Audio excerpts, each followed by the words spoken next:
Olá, pessoas! Vamos dar continuidade aos nossos estudos de matemática nessa quarentena.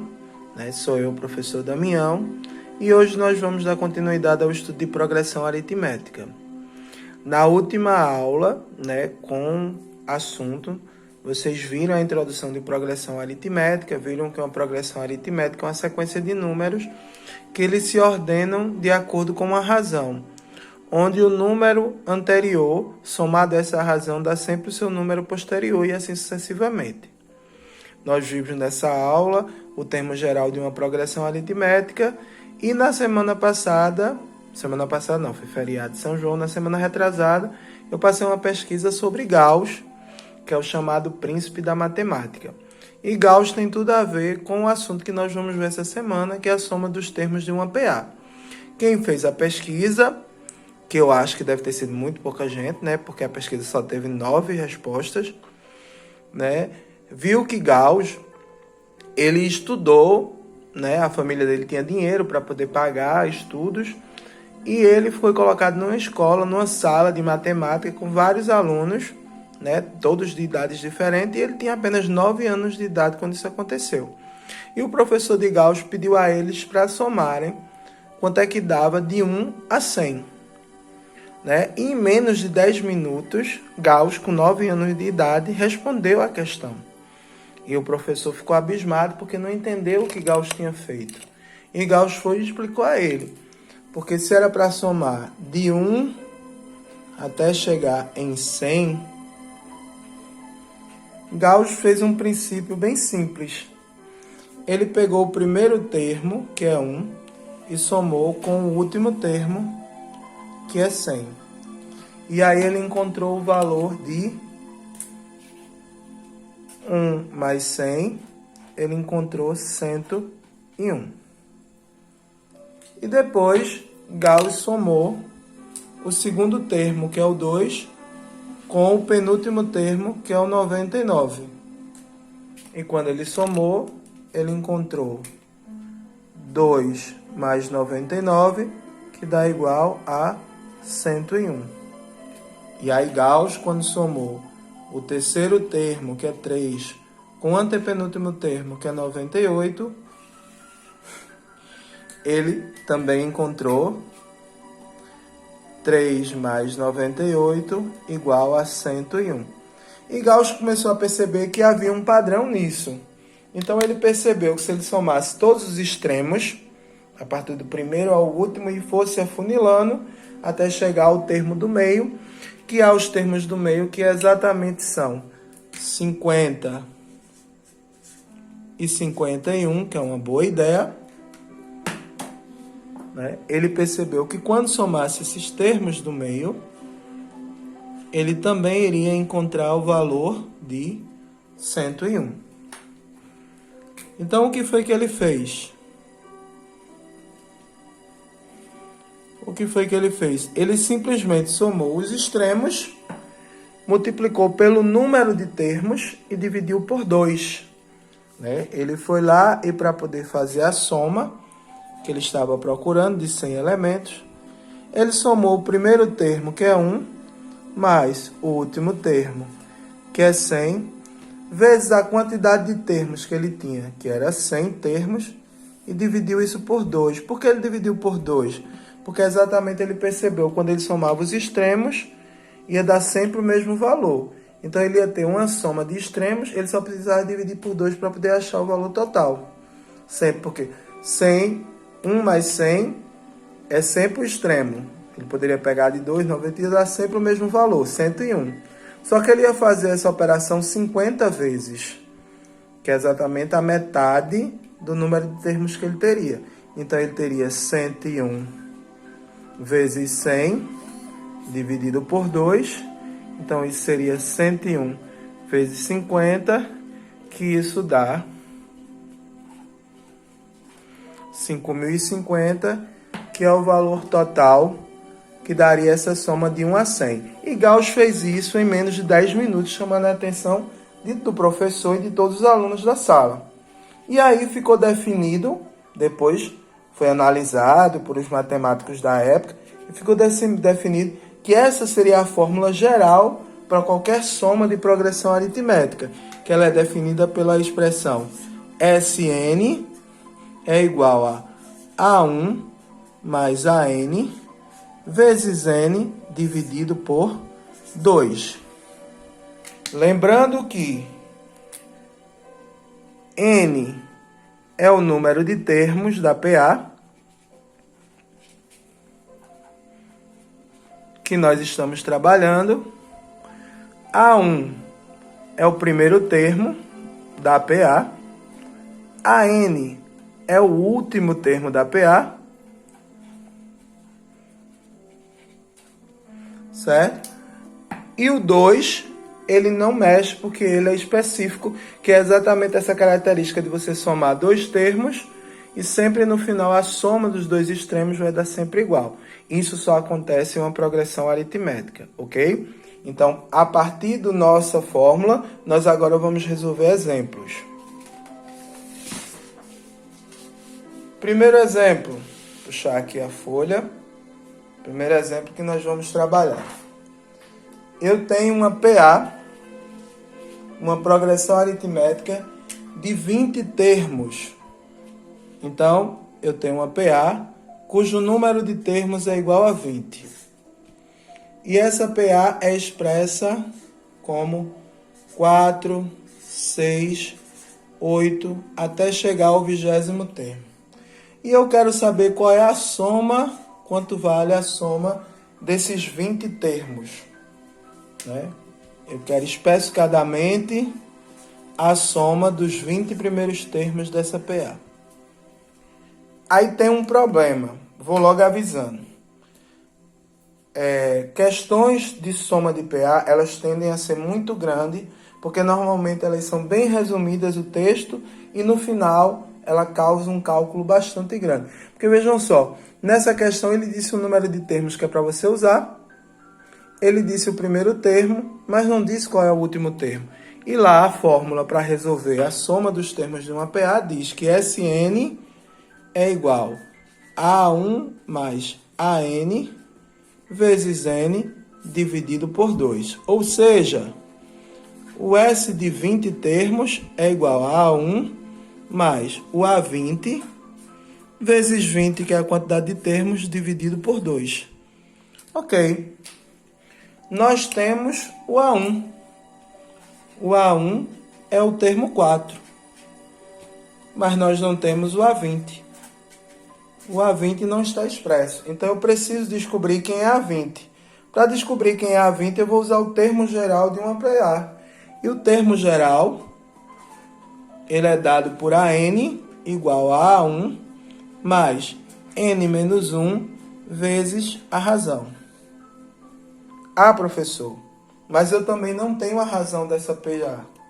Bem, a razão você vai descobrir olhando para a PA. Né? A razão é sempre o segundo termo menos o primeiro. Então, a razão ela é dada por A2 menos A1, que é 6 menos 4, que dá igual a 2. Então, a razão dessa PA é 2. E com a razão, tendo a razão, nós podemos resolver o termo geral, ou seja, podemos encontrar o 20º termo. Então, A20 é igual a A1, que é 4, mais N, que é 20, menos 1, vezes a razão, que é 2. Então, A20 é igual a 4, mais 20 menos 1, 19, vezes 2.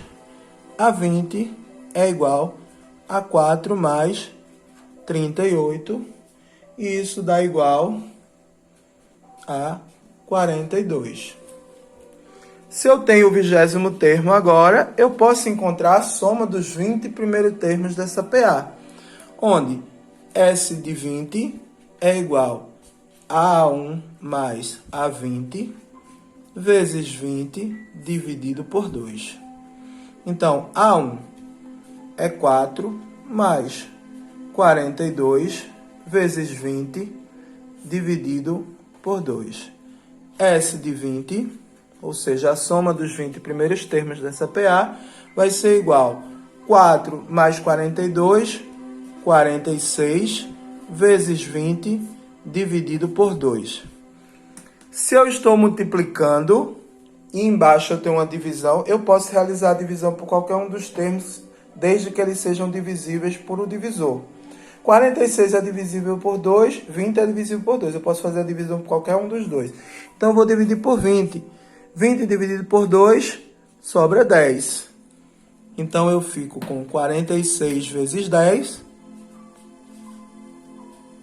que dá 460. Ou seja, a soma dos 20 primeiros termos dessa PA dá exatamente 460. Então, aqui está o nosso exemplo 1. Vamos partir para o nosso exemplo 2. No nosso exemplo 2, eu vou fazer um exemplo típico de soma de PA, que cai normalmente em concursos públicos e cai muito em SSA, gosta muito de cair no Enem.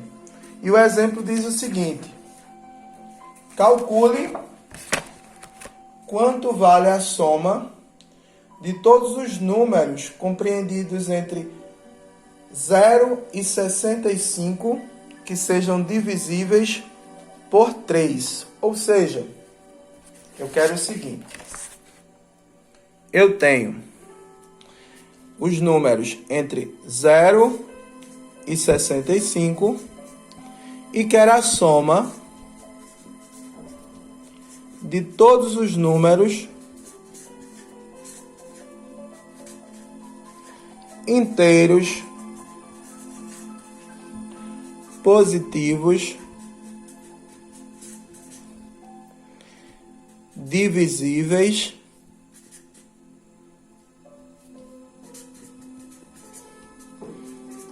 por 3. Agora, esses números divisíveis por 3 têm que estar entre 0 e 65. Ok. A soma de termos, ela é dada por A1 mais AN vezes N dividido por 2. Então, eu preciso descobrir quem é o primeiro termo, quem é o último termo e quantos termos tem essa minha PA que eu estou trabalhando. Eu sei que os números têm que estar entre 0 e 65. Primeira pergunta: 0 é divisível por 3? Para ser o nosso primeiro termo? Não, 0 não é divisível por 3. Vem aí, eu tenho que procurar. Depois de 0, qual é o primeiro número inteiro positivo que seria divisível por 3? 1 não é, 2 não é, 3 é. Então, o meu primeiro termo, ele vai ser o 3. E o meu último termo? 65 é divisível por 3? Não. Aí eu tenho que descer. 64 é divisível por 3? Também não. 63 é divisível por 3? 63 é divisível por 3. Então, o meu último termo vai ser 63. Se eu dividir 63 por 3, eu vou ter um resultado e não vou ter resto nenhum. Meu resto é 0. Agora, eu preciso saber quem é o número de termos. Para descobrir o número de termos, eu vou ter que usar o termo geral da PA. Então, mais uma vez, o termo geral de uma PA é AN igual a A1 mais N menos 1 vezes a razão. Quem é o meu AN? O meu AN é o último termo que eu vou trabalhar, que nesse caso é 63. Então, 63 vai ser igual ao meu A1, que é o primeiro termo, 3, mais N, que é o termo que eu estou procurando, menos 1, vezes a razão. Ah, professor, eu não tenho como ver a razão, não, porque eu não tenho todos os termos da PA. Tem sim. Eu não quero todos os números divisíveis por 3. Se eu quero todos os números divisíveis por 3, a minha razão é exatamente o número 3. Então, a razão dessa minha PA vai ser exatamente o número 3. Então, eu tenho agora que 63 é igual a 3 mais N vezes 3, o efeito chuveirinha, N vezes 3, 3N, mais com menos, menos, 1 vezes 3, 3, e aí agora eu tenho 63 é igual a 3 positivo com 3 negativo, vai embora. Então, 3n é igual a 63. Então, eu posso reescrever 3n é igual a 63. 3 está multiplicando, passa dividindo. N é igual a 63 dividido por 3. Isso implica que n é igual a 21. Ou seja, eu preciso somar os 21 termos da minha PA. Então, em posse do número de termos, agora eu posso fazer a soma. A soma Sn é igual a A1 mais AN vezes N dividido por 2. Nesse caso, o nosso A1 a gente viu anteriormente que era 3. O nosso AN a gente viu que é 63. E viu que N agora descobriu é 21. Então, é somente jogar na fórmula e encontrar o resultado. Então, a soma dos 21 termos vai ser igual a 3 mais 63 vezes 21 dividido por 2. Isso é igual a 66 vezes 21 dividido por 2. S de 21 é igual. Da mesma forma que a gente fez anteriormente, se um dos dois termos que está multiplicando for divisível por 2, eu posso realizar a divisão antes. Então, 66 é divisível por 2, sobra 33. Então, fica 33 vezes 21. Então, concluímos que S de 21 é igual a 693. Concluído aí a nossa resposta, né? A soma de todos os números divisíveis entre 0 e 65 divisíveis por 3 dá 693. Estamos concluindo as nossas atividades. Tem a atividade para vocês fazerem, né? O exercíciozinho. Qualquer dúvida, entre em contato comigo. Bons estudos e uma boa semana.